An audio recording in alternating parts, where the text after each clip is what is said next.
Good morning. आज मैं आपको पढ़ाने जा रही हूँ कक्षा 10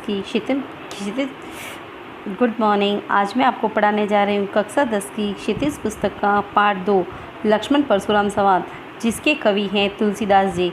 कल हमने इनके 4 पद पढ़ लिए थे, आज हम इनके आगे पढ़ रहे हैं। तुम तो कालू हाँक जनु लावा, बार बार मोहि लागी बुलावा। कालू यानी मृत्यु, हाँक यानी हाँकना, बार बार आवाज़ देकर बुलाना। मोही यानी मेरे लिए, सुनत लखन के वचन कठोरा यानी कड़वे वचन। परसु सुधारी धरेउ कर घोरा, घोरा यानी भयंकर, कर यानी हाथ, धरेउ यानी धारण किया। लक्ष्मण ने परशुराम से कहा कि आप तो मानो मृत्यु को हाँक लगा लगा कर अर्थात बार बार आवाज़ दे देकर मेरे लिए बुला रहे हैं। लक्ष्मण की कठोर बातें सुनकर परशुराम ने अपने भयंकर परसे को संभाल कर हाथ में ले लिया और कहते हैं, अब जनि देई दोष मोहि लोगू, लोगू यानी लोग, कटुवादी कड़वा बोलने वाला, बालकू बद्ध जोगू यानी वध के योग्य, दोषु यानी दोष।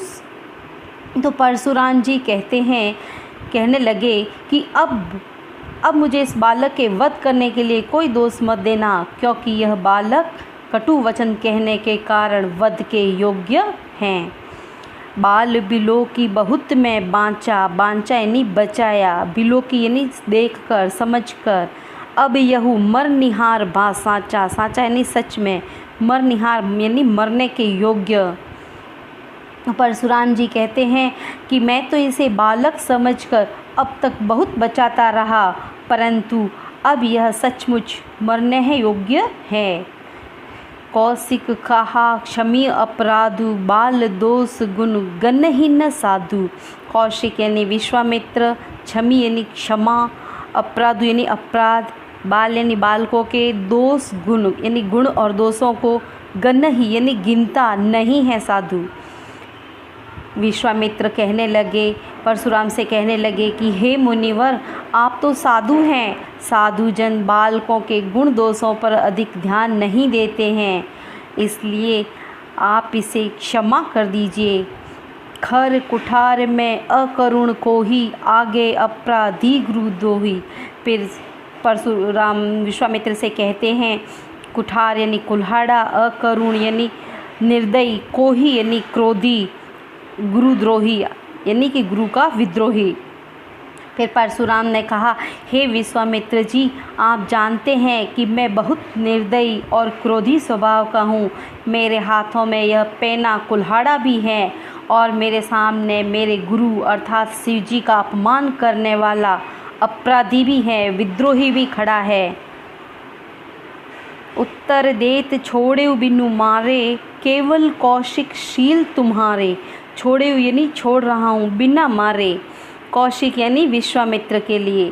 तो परशुराम जी कहते हैं कि इतना होने पर भी यदि मैं इसे बिना मारे छोड़ रहा हूँ तो केवल आपके व्यवहार के कारण, आपके शील स्वभाव के कारण, नहीं तो न तो एही काटी कुठार कठोरे, गुरही उरिन होते श्रम थोरे।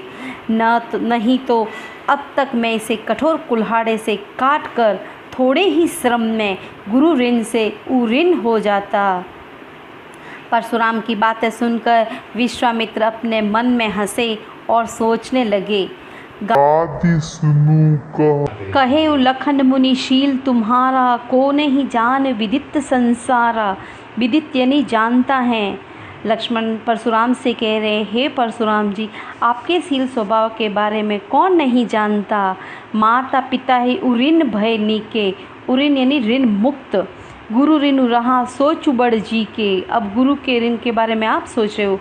लक्ष्मण कह रहे हैं कि हे मुनि, आपके शील स्वभाव के बारे में कौन नहीं जानता, सारा संसार जानता है। आप माता पिता के ऋण से तो मुक्त हो ही गए हो, अब आपके ऊपर गुरु का ऋण है, उसकी आपको बड़ी चिंता है। सो जनु हमरे ही माथे काटा, अब वो गुरु का जो ऋण है वो आप मेरे ऊपर निकाल रहे हो, मेरे माथे काट रहे हो, काटा यानी निकाल रहे हो, माथे नहीं सिर पर, वो मेरे सिर पे अब आप इसका दोष लगाओगे। दिन चली गए ब्याज बढ़ बाढ़ा, बहुत दिन चले जाएंगे, ब्याज बढ़ जाएगा। लक्ष्मण परशुराम से कह रहे हैं, अब आप पर गुरु ऋण का ब्याज बहुत चढ़ गया होगा, इसलिए अब अन्य व्यवहारिया बोलियो, आनी यानी बुलाओ, व्यवहार यानी व्यवहार करने वाले को तुरंत देव में थैली खोली। लक्ष्मण कह रहे हैं कि आप पर गुरु का ऋण बहुत चढ़ गया है, इसलिए अब किसी हिसाब किताब करने वाले को बुला लीजिए, मैं तुरंत अपनी थैली खोलकर उसका हिसाब कर दूंगा। सुनी कटु वचन कुठार सुधारा, कुठार यानी कुल्हाड़ा, कटु वचन कड़वे वचन सुनकर हाय हाय सब सभा पुकारा।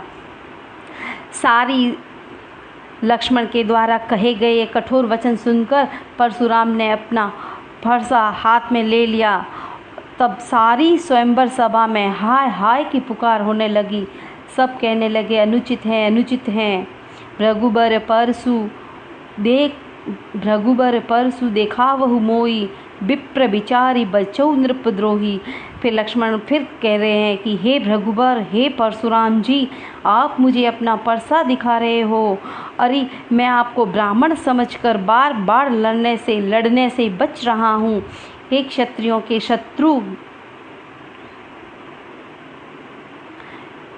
मिले न कबहु सुभट रन गाडे, द्विज देवता गरही के बाडे। फिर वो लक्ष्मण कह रहे हैं कि हे क्षत्रिय, मुझे तो ऐसा लग रहा है कि आपका युद्ध भूमि में कभी पराक्रमी सुभट यानी महान योद्धा, भट यानी योद्धा, आपका कभी अच्छे योद्धा से पाला नहीं पड़ा है, अर्थात आपने कभी अच्छे योद्धा के साथ युद्ध नहीं किया है। आपको युद्ध भूमि में कभी पराक्रमी, ऐसा लग रहा है कि आप युद्ध भूमि में कभी पराक्रमी वीरों के सामने लड़े नहीं, और आप अपने घर में ही अपनी वीरता के कारण फूले फूले फिर रहे हैं। लक्ष्मण के अनुचित कही सब लोग पुकारे, रघुपति सह नहीं लखनऊ नेवारे। नेवारे यानी रोका, सह नहीं यानी अपने नेत्रों से, रघुपति यानी श्री राम ने। तब ऐसा जब लक्ष्मण जवाब दे रहे थे तब सारी सभा कह रही थी अनुचित हैं, अनुचित हैं। तो श्री राम ने अपने नैनों के इशारों से लक्ष्मण को रोका। लखन उत्तर आहुति सरेश, भृगुबर कोप कृशान।